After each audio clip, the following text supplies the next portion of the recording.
Hello student, आज हम कक्षा 9 की हिंदी की वर्कशीट नंबर 46 को डिस्कस करेंगे, जिसकी डेट है 19 अक्टूबर 2020। तो बच्चों, इस वर्कशीट को आपकी पाठ्यपुस्तक क्षितिज का पाठ मेरे बचपन के दिन से लिया गया है, जिसका आज प्रथम भाग हम देखेंगे। तो बच्चों, इस पाठ की लेखिका है महादेवी वर्मा, जिन्होंने अपने बचपन के बारे में इसमें लिखा है। अपनी बचपन की स्मृतियों को याद करते हुए इस पाठ को लिखा है। ठीक है बच्चों, तो आप सबसे पहले अपना नाम और अपने क्लास टीचर का नाम यहाँ पर ज़रूर लिखें। और यदि आपने अभी तक चैनल को सब्सक्राइब नहीं किया तो सब्सक्राइब कर लें, और वीडियो देखने के बाद लाइक और कमेंट ज़रूर करें। तो बच्चों, गद्यांश को आप सबसे पहले ध्यानपूर्वक पढ़ेंगे और पूछे गए प्रश्नों का उत्तर देंगे। ठीक है, तो आइए बच्चों, पहले गद्यांश को ध्यानपूर्वक पढ़ते हैं। बचपन की स्मृतियों में एक विचित्र सा आकर्षण होता है। कभी कभी लगता है जैसे सपने में सब देखा होगा। परिस्थितियाँ बहुत बदल जाती हैं। अपने परिवार में मैं कई पीढ़ियों के बाद उत्पन्न हुई। लेखिका अपने परिवार में कई पीढ़ियों के बाद उत्पन्न हुई, यानी उनका जन्म कई पीढ़ियों के बाद हुआ। ठीक है, यानी उस परिवार में कई पीढ़ियों के बाद लड़की उत्पन्न हुई। मेरे परिवार में प्राय 200 वर्षों तक कोई लड़की थी ही नहीं। जिस परिवार में वो पैदा हुई, उस परिवार में पिछले 200 वर्षों तक कोई लड़की पैदा नहीं हुई थी। सुना है उसके पहले लड़कियों को पैदा होते ही परम धाम भेज देते थे। क्यों नहीं हुई थी? एक तो काफ़ी लंबे समय से उनके परिवार में कोई लड़की पैदा नहीं हुई, और उसके पहले यानी उससे पहले जब 200 वर्षों तक पहले जब कोई लड़की पैदा हुई, तो उस समय ऐसा माहौल था कि लड़कियों को पैदा होते ही परम धाम यानी मृत्यु के घाट पहुंचा दिया जाता था। ठीक है बच्चों, मेरे बाबा ने बहुत दुर्गा पूजा की। हमारी कुलदेवी दुर्गा थी। मैं उत्पन्न हुई तो मेरी बड़ी खातिर हुई, और मुझे वह सब नहीं सहना पड़ा जो अन्य लड़कियों को सहना पड़ता है। यानी लेखिका का जन्म हुआ तो घर में परिवार में खुशी का माहौल था। लेखिका को सभी ने बड़े प्यार से पाला था, और उनको वह सब सहना नहीं पड़ा, यानी वे दुख नहीं सहन करने पड़े जो अन्य लड़कियों को सहने पड़ते थे। परिवार में बाबा इनके फारसी और उर्दू जानते थे।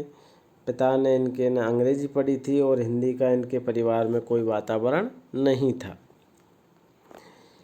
लेखक की माता जबलपुर से आई, तब वे अपने साथ हिंदी लाई। वे पूजा पाठ भी बहुत करती थी। पहले पहले उन्होंने मुझको पंचतंत्र पढ़ना सिखाया। लेखिका की माँ ने लेखिका को महादेवी वर्मा को सबसे पहले क्या सिखाया? पंचतंत्र पढ़ना सिखाया। ठीक है बच्चों, तो आपको यहाँ पर कुछ प्रश्न दिए गए हैं।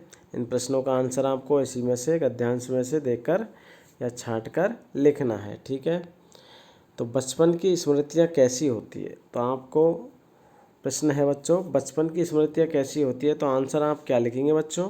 देखिए, बचपन की स्मृतियाँ कैसी होती है कि बचपन की स्मृतियों में एक विचित्र सा आकर्षण होता है, और कभी कभी ऐसा लगता है जैसे सपने में सब देखा होगा, लेकिन परिस्थितियाँ बहुत बदल जाती है। ठीक है बच्चों, तो प्रथम प्रश्न का आंसर लिखेंगे।